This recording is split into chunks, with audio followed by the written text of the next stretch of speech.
Começamos agora mais um Momento Recivil.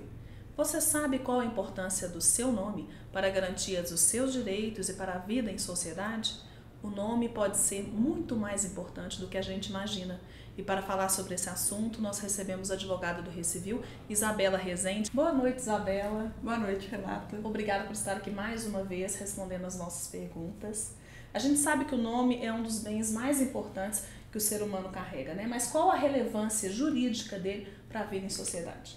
É através do nome que a pessoa, seja ela física ou jurídica, se reconhece e se apresenta pelo mundo jurídico. No programa de hoje vamos tratar especificamente do nome da pessoa física. Ele é um direito constitucional no qual a pessoa, a partir de adquirir o nome, ela se torna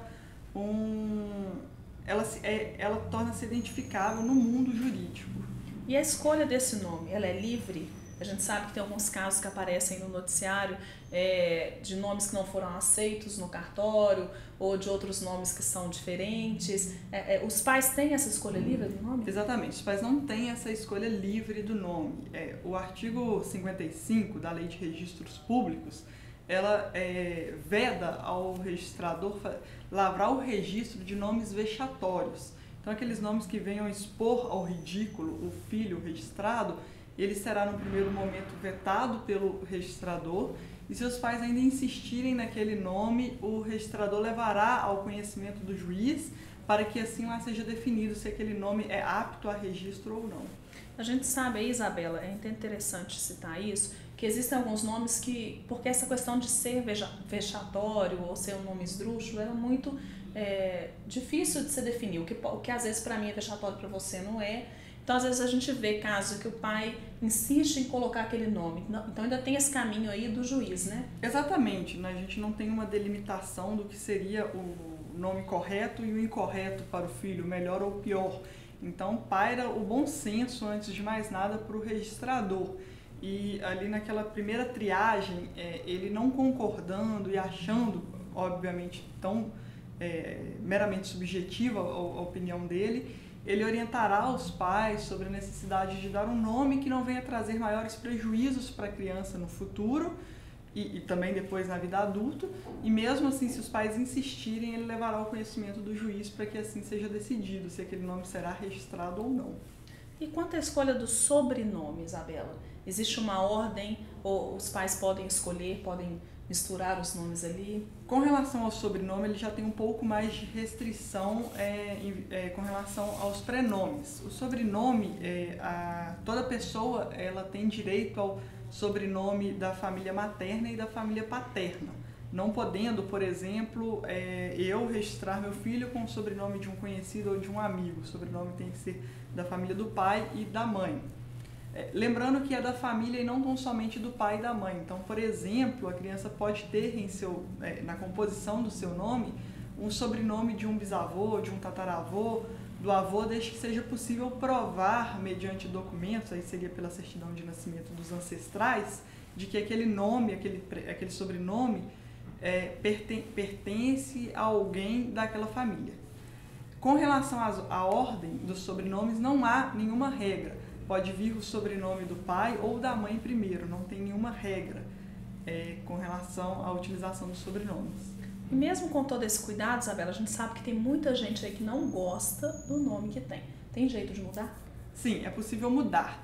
Não é tão fácil mudar, mas há a possibilidade.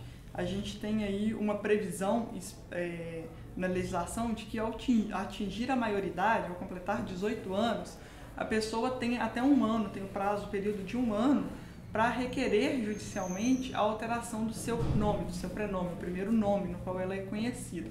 Essa é a primeira hipótese. Existem outras hipóteses não mais comuns, como, por exemplo, quando a pessoa é testemunha em crime judicial e daí em diante está sofrendo algum tipo de ameaça ou algo do tipo e é determinado também judicialmente a alteração do seu prenome. Lembrando que a regra é que o nome não seja alterado, mas existe sim hoje na legislação essas hipóteses de alteração do prenome. Isabela, a gente sabe que hoje não é obrigatório mais a inclusão do sobrenome do cônjuge no casamento, mas isso ainda acontece muito. No caso do divórcio, se a pessoa quiser continuar usando o sobrenome do cônjuge, isso é possível? Pode sim. Com relação ao casamento, tanto o marido quanto a esposa, eles têm a opção de acrescer o sobrenome do outro. Lembrando que isso não é um direito somente da mulher, tanto do homem quanto da mulher. E ao divorciar, eles também têm a opção de manter. No decorrer do divórcio, seja ele judicial ou extrajudicial, será discutido se os cônjuges voltam a usar o nome de solteiro ou se eles vão manter o nome de casados. Ali ficará definido, e se definido for, eles podem continuar a usar por toda a vida o sobrenome do ex-marido ou da ex-esposa. E a questão dos apelidos? A gente sabe que tem muita gente que é conhecida pelo apelido, como a Xuxa, o Lula, e eles conseguiram inserir esses apelidos nos nomes mesmo. Como que isso funciona? Correto. A legislação também prevê que o prenome seja alterado em virtude dos apelidos. Se a pessoa for conhecida por aquele apelido, ela pode alterar inclusive o seu prenome. Isso não é muito comum aqui no nosso país. O que mais acontece, como você citou de exemplo com a Xuxa e com o Lula, é acrescentar no decorrer do nome aquele apelido no qual a pessoa é conhecida. Foi o caso tanto do Lula quanto da Xuxa. Então, ou seja, ao invés de alterar o prenome, eles acrescentam no decorrer do sobrenome aquele apelido que eles são conhecidos na sociedade. Isabela, falando aí da importância de você ter esse nome, e aqui eu estou falando do nome completo, o prenome com o sobrenome. A gente acompanhou uma notícia recente de uma moça que requereu na justiça que se retirasse o sobrenome paterno do nome dela em função do abandono afetivo desse pai. Isso hoje já é possível, né?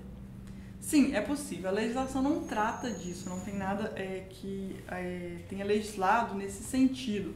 Contudo, os tribunais, a gente já tem hoje uma vastidão de decisões nesse sentido, e lembrando que como não há nenhuma legislação que prevê essa alteração em virtude do abandono afetivo, a pessoa tem que ingressar com ação judicial requerendo, e a decisão vai ficar muito a cargo do entendimento de quem irá julgar, dos tribunais.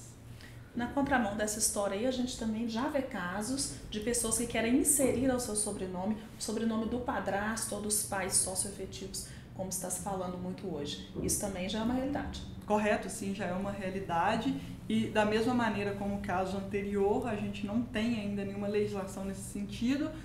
Em virtude disso, é preciso discutir judicialmente para que lá seja definido, caso a caso, se haverá ou não essa alteração.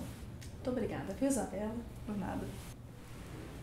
No programa de hoje você viu aí a importância do seu nome para a vida em sociedade. Para assistir novamente a essa entrevista, acesse o site www.recivil.com.br. Até o próximo programa.